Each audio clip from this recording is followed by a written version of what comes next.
જ્યારે કોઈ પ્રવૃત્તિ કરતા હોય ત્યારે મન હેરાન ન કરે, પણ જેવું ધ્યાન કરીએ મન ન કરવાના ન વિચાર કરે. ધ્યાન શરૂ કરીએ મનનું હેરાન કરવાનું શરૂ.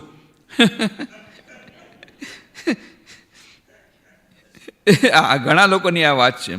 વાત એમ છે કે એને ત્યારે તો ટાઈમ મળતો નથી. તમે ધ્યાનમાં બેઠા હો તો નિરાતે હો ત્યારે એ તમને હેરાન કરે. આ બધા નેગેટિવ વિચારો ત્યારે જ આવે.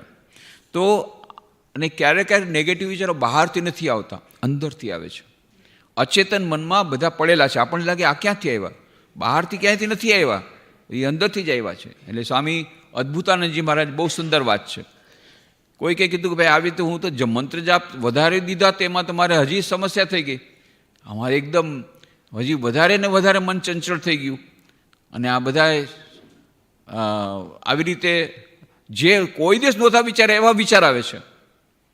ત્યારે અદ્ભુતાનંદજી કે ક્યાંથી આવ્યા તમને ખબર છે? તમારા અચેતન મનમાંથી આવ્યા છે. એ બધા સૂતા હતા. હવે તમે જે મંત્ર જાપ કર્યો એની ગરમીથી એ જાગી ગયા. હવે કરવું શું? માની લો તમે રાતના સૂતા હો, તમે લાઇટ કરી એટલે પલંગ નીચેથી ચોર નીકળો, એટલે તમે શું કરો? લાઇટ બંધ કરીને પાછા સૂઈ જાઓ. જેમ કરશો તો ચોર તમારું ગળું કાપીને ચોરી કરીને વયો જશે. હવે કરવાનું શું છે? ચોરને દરવાજાની બહાર નીકાળો, નહીં તો તમે સેફ નથી.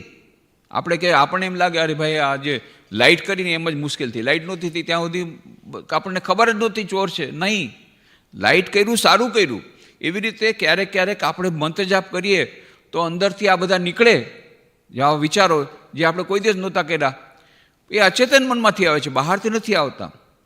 તો કરવું શું કે મંત્ર જાપ ચાલુ રાખો. The same heat of the name will finally drive them out. જે ગરમીને કારણે આ ચોરો અચેતન મનમાંથી ચેતન મનમાંથી આવ્યા ત્યાંથી પણ ભાગી જશે જો તમે જપ કરશો. કારણ કે એ રહી ન શકે, ભગવાન નામ સહન ન કરી શકે. એટલે આ બધા વિચારો નીકળી જાય. એટલે એના માટે ચિંતા કરવાની નહીં, આ એક પ્રોસેસ છે. પણ ભગવાનના નામે એવી શક્તિ છે કે એ બધા વિચારોને પછી નાબૂદ કરી શકશે.